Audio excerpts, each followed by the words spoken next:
During the North African campaign, a troop of soldiers returned after a long hike.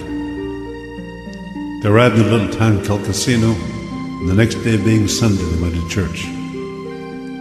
After the prayer was read, the text was taken up, and those who had prayer books took them out. But there was one soldier who had neither Bible nor prayer book. All he had was a deck of cards, so we spread them out. His sergeant saw the cards and he said, "Soldier, put away those cards." And after services, he took the soldier before the provost marshal. And the marshal asked, "Why is this man before me?" "For playing cards in church, sir," replied the sergeant. "And what do you got to say for yourself, son?" asked the marshal. "Much, sir," replied the soldier. "Well, I hope so," said the marshal. "Otherwise I shall punish you more severely than any man has ever been punished." And with that, the soldier began his story. "You see, sir, when I look at the ace, it reminds me that there is but one God.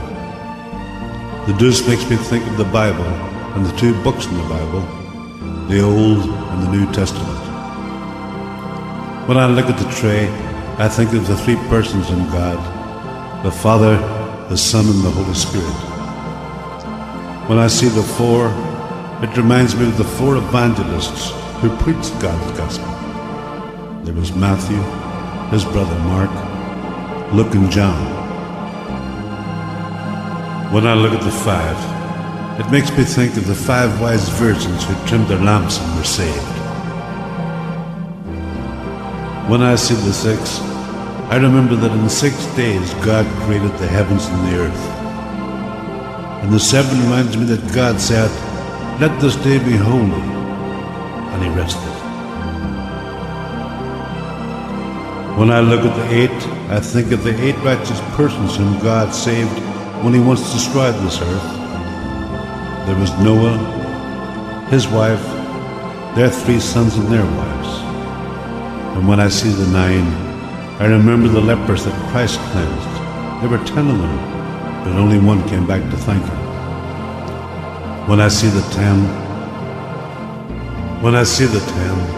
it reminds me of the 10 commandments that God gave down to Moses on tables of stone. When I look at the jack or knave, I'm reminded to avoid the devil and all his works. When I see the Queen, I think of our Blessed Lady and Holy Mother Mary. And when I look at the King, it reminds me one more time that there is still but one God. If I count the number of spots in a deck of cards, I find there are 365, the number of days in a year. There are 12 picture cards, the number of months in a year. And there are 52 cards, the number of weeks in a year. There are 4 suits, the number of seasons in a year, and there are 13 tricks, the number of weeks in a season. So you see, sir, not only does my deck of cards serve me as a prayer book, it also serves me as an almanac. And friends, this story is true. I know, 'cause I knew that soldier.